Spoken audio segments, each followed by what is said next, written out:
ದಾಂಡೇಲಿಯಲ್ಲಿ ಸಂಭ್ರಮ ಸಡಗರದಿಂದ ಭಗವಾನ್ ಶ್ರೀ ಮಹಾವೀರ ಜಯಂತಿ ಆಚರಣೆ. ದಾಂಡೇಲಿ ನಗರದ ಅಂಬೇವಾಡಿಯಲ್ಲಿರುವ ತಾಲೂಕು ಆಡಳಿತ ಸೌಧದ ಸಭಾಂಗಣದಲ್ಲಿ ತಾಲೂಕಾಡಳಿತ ಮತ್ತು ದಾಂಡೇಲಿ ಜೈನ ಸಮಾಜ ಸೇವಾ ಟ್ರಸ್ಟ್ ಆಶ್ರಯದಡಿ ಭಗವಾನ್ ಶ್ರೀ ಮಹಾವೀರ ಜಯಂತಿಯನ್ನು ಇಂದು ಸೋಮವಾರ ಸಂಭ್ರಮ ಸಡಗರದಿಂದ ಆಚರಿಸಲಾಯಿತು.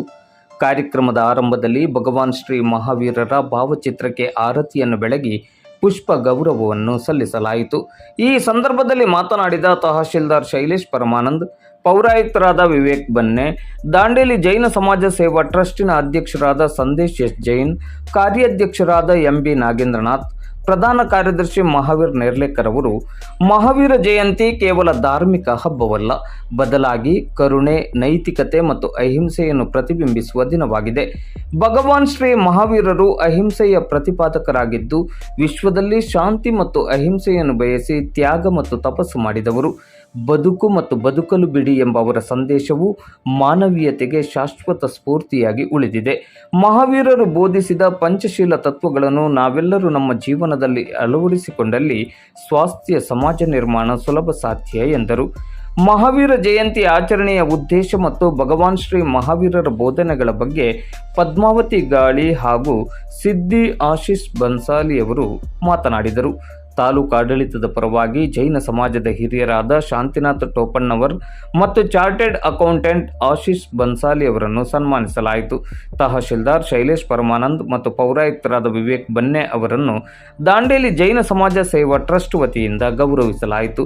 ವೇದಿಕೆಯಲ್ಲಿ ಕಂದಾಯ ನಿರೀಕ್ಷಕರಾದ ರಾಘವೇಂದ್ರ ಪಾಟೀಲ್, ತಹಶೀಲ್ದಾರ್ ಕಾರ್ಯಾಲಯದ ಮುಕುಂದ್ ಬಸವಮೂರ್ತಿ, ಗೌಡಪ್ಪ ಬನಕದಿನ್ನಿ, ದೀಪಾಲಿ ಪೆಡ್ನೇಕರ್, ರವಿ ಕಮ್ಮಾರ್, ಜೈನ ಸಮಾಜದ ಪ್ರಮುಖರಾದ ಉದಯ್ ಶಾ, ಅಜಿತ್ ಕರ್ಡೆನ್ನವರ್, ಅಭಯ್ ಸದಲಗಿ ಮೊದಲಾದವರು ಉಪಸ್ಥಿತರಿದ್ದರು. ಸಭಾ ಕಾರ್ಯಕ್ರಮದ ನಂತರ ಜೈನ ಸಮಾಜ ಬಾಂಧವರಿಂದ ಜಿನಭಜನೆ ಹಾಗೂ ಸಾಂಸ್ಕೃತಿಕ ಕಾರ್ಯಕ್ರಮ ಜರುಗಿತು. ಕಾರ್ಯಕ್ರಮ ಇಂದು ಸೋಮವಾರ ಮಧ್ಯಾಹ್ನ 3 ಗಂಟೆ ಸುಮಾರಿಗೆ ಸಂಪನ್ನಗೊಂಡಿತು. ಮಾಡಿದ ಶ್ರೇಷ್ಠತೆ ಮಹಾವೀರ ಭಗವಾನರಿಗೆ ಸಲ್ಲುತ್ತದೆ. ಹಾಗಿದ್ರೆ ಮಹಾವೀರ ಬೋಧನೆಗಳು ಕೆಲವೊಂದಿದೆ. ಜೈನ ಧರ್ಮ ಇನ್ನೊಂದು ಹೆಸರೇ ಅಹಿಂಸಾ ಧರ್ಮ. ಜೈನ ಧರ್ಮ ಅಂದ್ರೇನು? ಯಾರಿಗೆ ಹಿಂಸೆ ಮಾಡದೆ ಅಹಿಂಸಾ ಧರ್ಮವನ್ನು ಪಾಲನೆ ಮಾಡುವುದೇ ಅಹಿಂಸಾ ಧರ್ಮ ಆಗಿದೆ. ಇದಕ್ಕೆ ಉದಾಹರಣೆ, ಜೈನ ಬಸ್ತಿಗೆ ಹೋಗ್ತೀವಿ ನಾವೆಲ್ಲ, ಬಸ್ತಿಗೆ ಹೋಗಿರ್ತೀವಲ್ರಿ, ಯಾವಾಗ ಬಸ್ತಿಗೆ ಹೋದಾಗ ಜೈನ ಬಸ್ತಿ ಮುಂದೆ ಒಂದು ಫೋಟೋ ಇದಕ್ಕಿರ್ತಾರೆ ಚಿತ್ರವನ್ನ, ಹುಲಿ ಮತ್ತು ಆಕಳ ಚಿತ್ರ. ಹುಲಿ ಮಗು ಏನ್ ಮಾಡ್ತದೆ? ಆಕಳ ಎದೆ ಹಾಲನ್ನು ಕುಡಿತದೆ. ಆಕಳ ಮಗು ಏನ್ ಮಾಡ್ತದೆ? ಹುಲಿಯ ಹಾಲನ್ನ ಕುಡಿಯುತ್ತದೆ. ಇದರ ಅರ್ಥ ಏನು? ನಮ್ಮಲ್ಲಿ ಯಾರು ಹಿಂಸೆ ಅಹಿಂಸೆ ಅನ್ನುವಂಥ ಭಾವನೆನೇ ಇಲ್ಲ, ಎಲ್ಲರೂ ಒಂದೇ, ಸಮಾನರು ಅನ್ನುವಂಥದ್ದು. ಅಲ್ಲಿ ಹಿಂಸೆ ಅನ್ನುವಂಥದ್ದು ಬರೋದೇ ಇಲ್ಲ. ಈ ಚಿತ್ರದಿಂದ ನಮ್ಗೆ ಏನು ಗೊತ್ತಾಗ್ತದೆ? ಜೈನ ಧರ್ಮದ ಇನ್ನೊಂದು ಹೆಸರೇ ಅಹಿಂಸಾ ಧರ್ಮ ಎಂದು. ಅಹಿಂಸೆ ಪರಮಧರ್ಮ, ನೀನು ಬದುಕು, ಇತರರಿಗೆ ಬದುಕಲು ಬಿಡು ಎಂಬುದಾಗಿದೆ. ನಾವು ಬದುಕಬೇಕು, ಬದುಕಲು ಬಿಡಬೇಕು. ಅಹಿಂಸೆ ಮಹಾವೀರರ ಸಂದೇಶವಾಗಿದೆ. ವೀರರ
ಕಾನೂನಿನ ಚೌಕಟ್ಟನ್ನು ಮೀರದೆ ಕಾನೂನಿಗೆ ಗೌರವವನ್ನು ಕೊಟ್ಟು ಎಲ್ಲಿಯೂ ಕೂಡ ಅಹಿತಕರ ಘಟನೆಗಳಿಗೆ ಅವಕಾಶವನ್ನು ಕೊಡದೆ ಎಲ್ಲರನ್ನ ಒಂದೇ ತಾಯಿಯ ಮಕ್ಕಳ ಹಾಗೆ ಒಂದೇ ದಾರದಲ್ಲಿ ಹೆಣೆದ ಹೂಗಳ ಹಾಗೆ ಪರಸ್ಪರ ಸಾಮರಸ್ಯದಿಂದ ಭಾತೃತ್ವದ ಸಂದೇಶವನ್ನು ಸಾರುವ ಮೂಲಕ ಅತ್ಯಂತ ಈ ದೇಶಕ್ಕೆ ಬಹುದೊಡ್ಡ ಕೊಡುಗೆಯನ್ನು ನೀಡಿದಂತಹ ಸಮಾಜ ಇದ್ರೆ ಅದು ಜೈನ ಸಮಾಜ.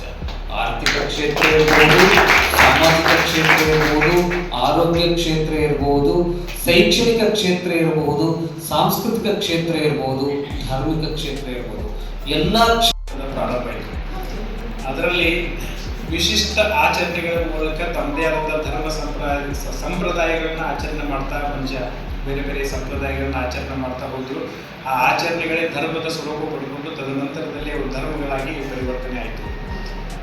ಯಾವ ರೀತಿ ಹಿಂದೂ ಧರ್ಮ ಸ್ಥಾಪನೆ ಆಗಿರ್ತಕ್ಕಂಥ ಇತಿಹಾಸ ಇಲ್ವೋ ಅದೇ ರೀತಿ ನಮ್ಮ ಜೈನ ಧರ್ಮ ಕೂಡ ಅದನ್ನು ಯಾರು ಸ್ಥಾಪನೆ ಮಾಡಿದ್ರು, ಯಾವಾಗ ಸ್ಥಾಪನೆ ಆಯಿತು ಅಂತಕ್ಕಂಥದ್ದು ನಿಖರವಾಗಿರ್ತಕ್ಕಂಥ ಒಂದು ಮಾಹಿತಿ ನಮ್ಮ ಹತ್ರ ಲಭ್ಯವಿಲ್ಲ ಅಂತ ಹೇಳಿದರೆ, ಈ ಒಂದು ಸಂಪ್ರದಾಯ ಏನಿದೆ ಮುಂಚೆಯಿಂದನೇ ನಾಗರಿಕತೆ ಪ್ರಾರಂಭ ಆದಾಗಿನಿಂದನೇ ಮನುಷ್ಯಗೆ ತಿಳುವಳಿಕೆ ಬರೋಕ್ಕಿಂತ ಮುಂಚೆನೇ ಜೈನ ಧರ್ಮ ಅಂತಕ್ಕಂಥದ್ದು ಸಂಪ್ರದಾಯ ಚಾಲ್ತಿಯಲ್ಲಿದೆ ಅಂತಕ್ಕಂಥದ್ದು. ನಂತರದಲ್ಲಿ ಬಂದಿರತಕ್ಕಂಥ ಎಲ್ಲ ತೀರ್ಥಂಕರರು ಮತ್ತು ಅದರಲ್ಲೂ ವಿಶೇಷವಾಗಿ ಭಗವಾನ್ ಮಹಾವೀರಜಿ ಅವರ 24ನೇ ತೀರ್ಥಂಕರರು ಒಂದು ಜೈನ ಧರ್ಮಕ್ಕೆ ಆಗಲಿ ಅಥವಾ ಈ ಒಂದು ಸಮಾಜಕ್ಕೆ ನಮ್ಮ ದೇಶಕ್ಕೆ ಕೊಟ್ಟಿರ್ತಕ್ಕಂಥ ಕೊಡುಗೆ ಅವಿಸ್ಮರಣೀಯವಾಗಿರ್ತಕ್ಕಂಥದ್ದು ಅಂತಕ್ಕಂಥದ್ದನ್ನು ನಾನು ಹೇಳಲಿಕ್ಕೆ ಬಯಸ್ತೇನೆ. ಜೈನ ಧರ್ಮ ಎಲ್ಲ ಧರ್ಮಗಳಲ್ಲಿ ವಿಶಿಷ್ಟವಾದಂಥ ಆಚರಣೆಗಳನ್ನ ನಾವು ಪಾಲಿಸ್ತಾ ಇರ್ತೇವೆ. ಎಲ್ಲ ಧರ್ಮದಲ್ಲೂ ಅವರದೇ ಆದಂಥ ಒಂದು ವಿಶಿಷ್ಟ ಆಚರಣೆಗಳಿವೆ. ಬಟ್ ನಾನು ಜೈನ ಧರ್ಮದ ಬಗ್ಗೆ ಹೇಳಬೇಕು ಅಂತ ಹೇಳಿದರೆ ಅತ್ಯಂತ ಉತ್ಕೃಷ್ಟವಾದಂಥ ಒಂದು ಸಂಪ್ರದಾಯಗಳನ್ನು ಪಾಲಿಸ್ತಕ್ಕಂಥ ಒಂದು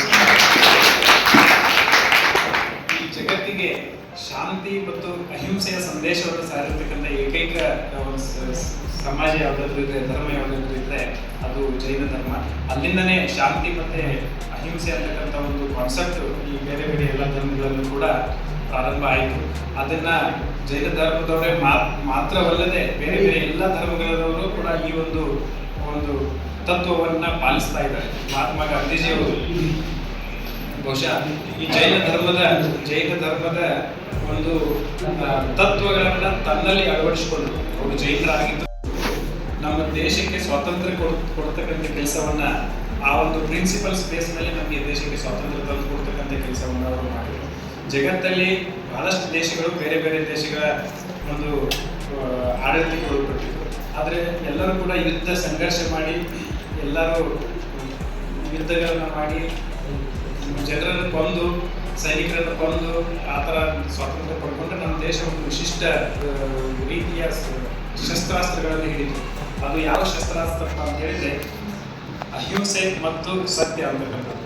ಸತ್ಯ ಮತ್ತು ಅಹಿಂಸೆ ಟ್ರೂತ್ ಆ್ಯಂಡ್ ನಾನ್ ವೈಲೆನ್ಸ್ ಶಸ್ತ್ರವನ್ನಾಗಿ, ಈ ಆಚರಣೆಯನ್ನು ಶಸ್ತ್ರವನ್ನಾಗಿ ಪರಿವರ್ತನೆ ಮಾಡಿಕೊಂಡಿರ್ತಕ್ಕಂಥವರು ಮಹಾತ್ಮ ಗಾಂಧೀಜಿಗಳು. ಬಹುಶಃ ಈ ಜರ್ನಿ ನಮ್ಮ ದೇಶಕ್ಕೆ ಒಂದು ಸ್ವಾತಂತ್ರ್ಯ ತಂದುಕೊಡುವ ನಿಟ್ಟಿನಲ್ಲೂ ಕೂಡ ಈ ಧರ್ಮದ ಸಂಪ್ರದಾಯದ ಒಂದು ತತ್ವಗಳು ನಮಗೆ ಅನುಕೂಲಕ್ಕೆ ಬಂದಿದೆ. ಅದ್ರ ಜೊತೆಗೆ ನೀವು ಹೇಳಿದ್ರಿ ಈಗಾಗಲೇ ವಿವಿಧ ಕ್ಷೇತ್ರಗಳಲ್ಲಿ ಜೈನರ ಕೊಡುಗೆ ಅಪಾರವಾಗಿರ್ತಕ್ಕಂಥದ್ದು.